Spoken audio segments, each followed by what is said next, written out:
As water levels rose in the Waimata River on Monday night, properties on Vogel Street were evacuated. Early on Tuesday morning, the flooding and devastation was evident. Gary Watson said he had never seen anything like it. The last flood we had, when was that, about 3 years ago, Yeah. 4 years ago? Wasn't as bad as this. Yeah. Mud as thick as that through it. We're just saving stuff that was above the waterline that went through the house. Gary's sister Carol was there to help the cleanup. Carol said the water had received a lot since the previous night and everyone had evacuated safely. The water was above the shed, the green shed down there.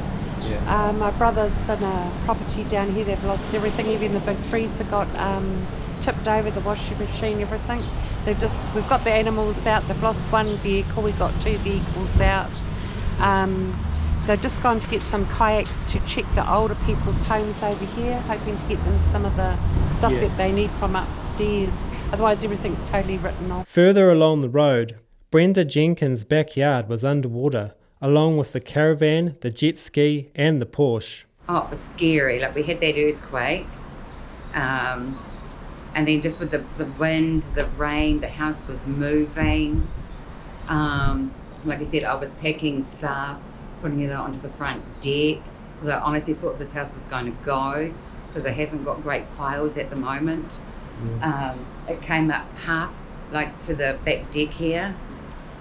But yeah, we stayed. Sadly, the tenant in the downstairs flat, senthil Manickam, and his family have lost everything.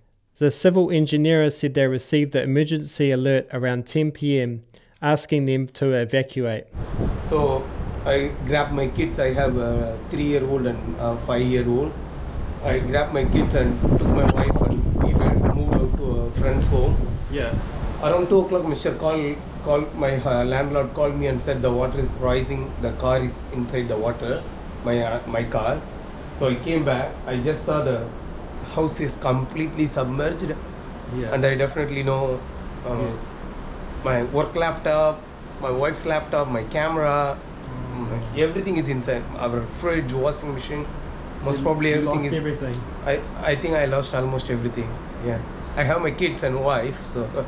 Across the road from Vogel Street, members from different waka ama clubs and the community put on a combination effort to receive and store waka that had drifted into the overflowing rivers during the storm. Yeah, we've had some previous events, as you know, but it's never come up this high. Certainly hasn't done this kind of damage. And if anything, it's the silt and the mud that's actually on the bank here. We've stored our waka, we've shifted our waka to this higher ground, but it's got nowhere near. But this water here is a worry because we still got to get to high tide as well by midday. Not so much damage, but waka that's floating, whatever condition they are in, because as you can see we're shifting these ones. There's some just around floating out there. We'll try and get those. And there are one-mans on the banks, as you can see, attached to those racks. Some of them have moved around a bit.